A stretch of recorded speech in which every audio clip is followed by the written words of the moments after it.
Remember, you are the operant power. It doesn't operate itself. But all day long, whether you know it or not, you are operating it. Nothing appears to us in perception which cannot be duplicated in fancy. Consequently, the world perceived always resembles our private fancy, and is therefore, as far as the evidence goes, imaginal in character.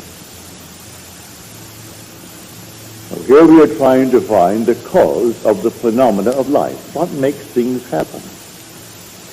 Why is that one poor and that one rich? Why is that one known and the other unknown?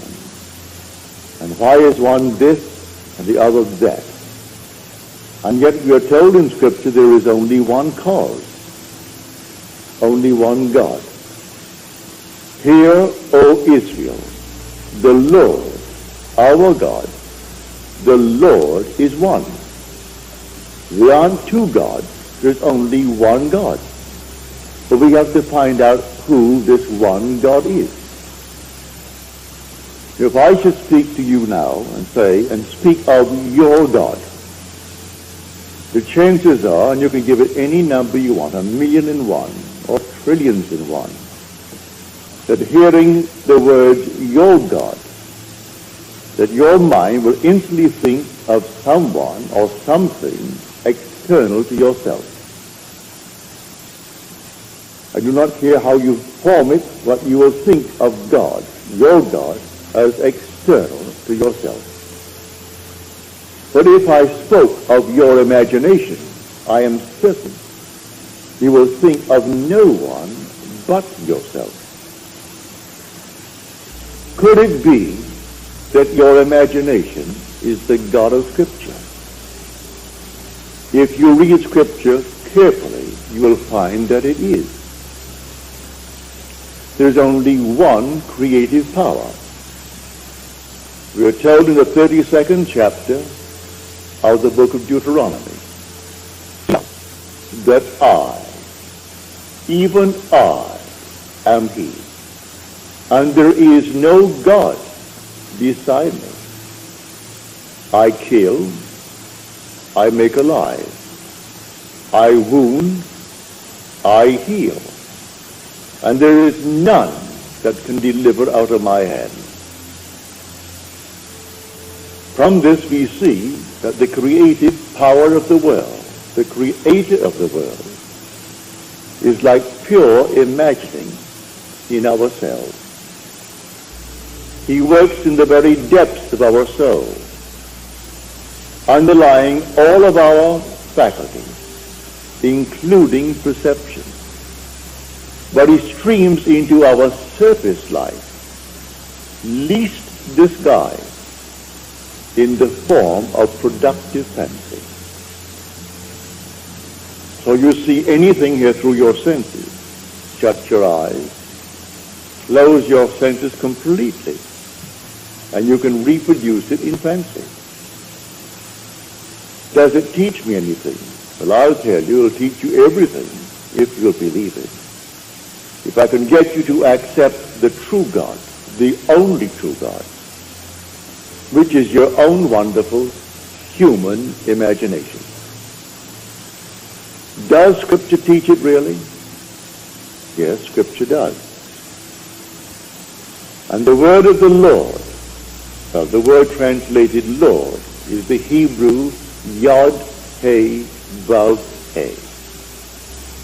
It's not sounded, although we do try to sound it, it can be translated as the Lord, and sometimes Jehovah, and sometimes they'll translate it, which they shouldn't, say as God. But the Lord, yes. The word Jehovah, yes.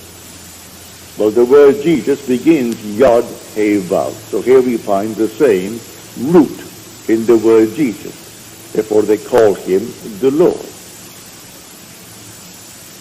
And the word of the Lord came to Jeremiah saying, "Arise and go down to the potter's house, and I will let you hear my word." So I went down to the potter's house, and there he was, working at his wheel. And the vessel in his hand was spoiled, that he was making of clay. But he reworked it into another vessel, as it seemed good to him to do.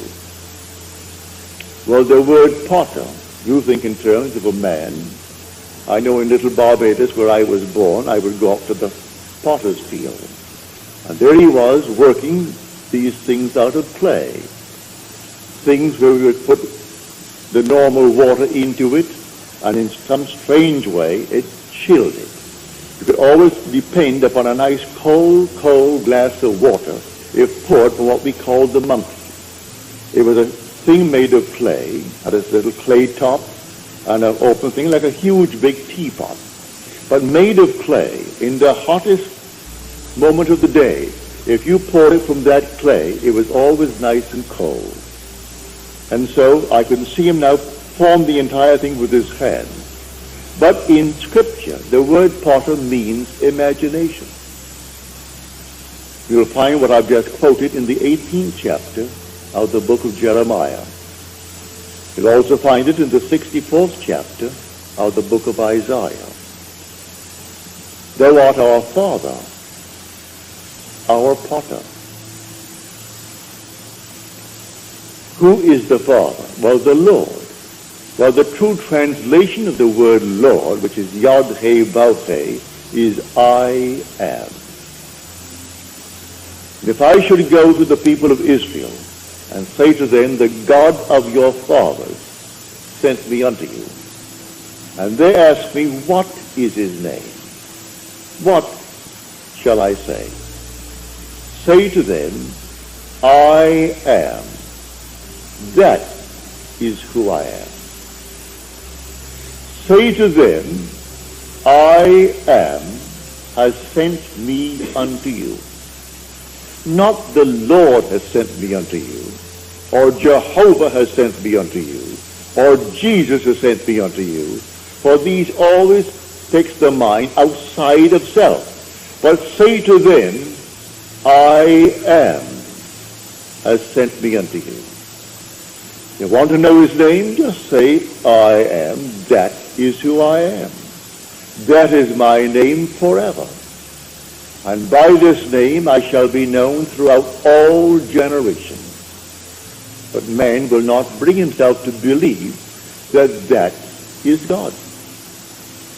He will not bring himself to believe that his own wonderful human imagination is God. And that is God. That forms everything in this world. There is a thing that you now see in the world but what it was once only imagined. The image preceded the objective fact. So objective reality is purely produced through imagining. The suits you wear, the dresses you wear, the chairs on which you are seated, the building that now houses you, everything was only imagined. And then it became an objective reality. And we think the objective state is its reality. And it's not so at all.